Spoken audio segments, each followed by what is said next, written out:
Nearly 60 civilians are dead after airstrikes in Iran, and this may be the moment the Middle East crosses a line no one can redraw. What looks like another exchange of fire could actually be the trigger for a regional war with global economic consequences. Because this is no longer just about retaliation, it's about nuclear thresholds, energy chokepoints, and the limits of strategic restraint. The strike on Iranian territory marks a dangerous shift from proxy confrontation toward potential direct confrontation between Tehran and Washington. For decades, tensions played out through intermediaries across Lebanon, Syria, Iraq, and Yemen, creating distance, deniability, and controlled escalation. But when sovereign territory is hit, that buffer erodes, and the risk of miscalculation multiplies dramatically. Iran is not simply a sanctioned state, it is a central node in a regional power architecture opposing US and Israeli influence. Since the 1979 Islamic Revolution, Tehran has built a network of aligned armed groups, forming a strategic arc around Israel and key US bases. That network means any direct strike risks triggering a chain reaction across multiple fronts. Beneath this confrontation lies the core issue: Iran's nuclear program and its high-level uranium enrichment capability. Enrichment is not just a technical milestone, it is a bargaining chip, a deterrent, and potentially a point of no return. The closer Iran moves to nuclear threshold status, the more constrained Washington's military options become. A preemptive strike may delay capability, but it could also accelerate Iran's determination to cross that threshold. At the same time, Iran's growing ties with Russia and China complicate any assumption of isolation. What appears as a bilateral crisis may, in reality, be the opening move in a far larger geopolitical recalibration. The central question now is not whether Iran can respond, but whether the United States truly wants a war. Washington's stated objective remains consistent: prevent Iran from acquiring a nuclear weapon, not necessarily change the regime.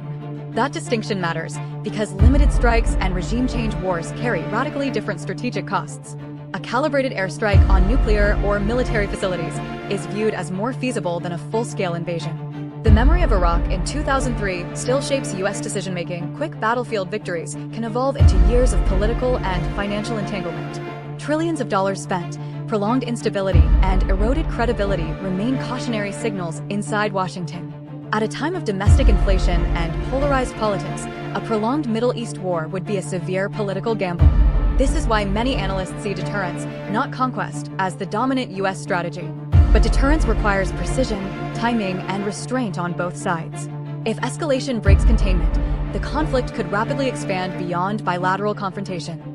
Iran's regional network could activate simultaneously across Lebanon, Iraq, Syria, and Yemen. Israel may open additional fronts to neutralize perceived threats along its northern border. US bases across the Gulf could face missile or drone pressure designed to stretch American defenses. In such a spiral, every retaliatory step narrows the exit ramp for de-escalation. And once credibility becomes tied to escalation, compromise becomes politically and strategically harder to achieve. The most dangerous scenario is not immediate invasion, but strategic escalation that spirals beyond calculation. If conflict spreads regionally, energy infrastructure becomes the silent battlefield beneath the missiles. Nearly 20% of global oil supply moves through the Strait of Hormuz, a narrow corridor with outsized economic gravity. Even temporary disruption, mines, anti-ship missiles, naval harassment, could send oil prices sharply higher within days.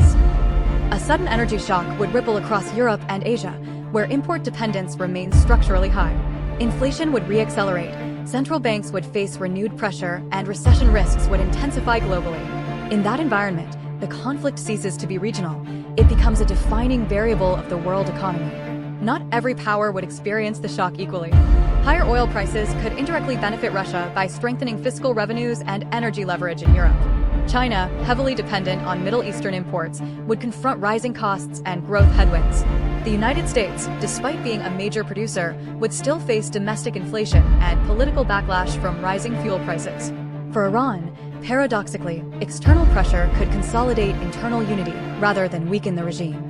History shows that foreign confrontation can transform domestic dissatisfaction into defensive nationalism. This is why defining victory in such a conflict becomes extraordinarily complex. Tactical success may undermine strategic stability. In the end, the decisive factor will not be firepower, but restraint, whether leaders step back from the edge or allow escalation to redraw the Middle East for decades.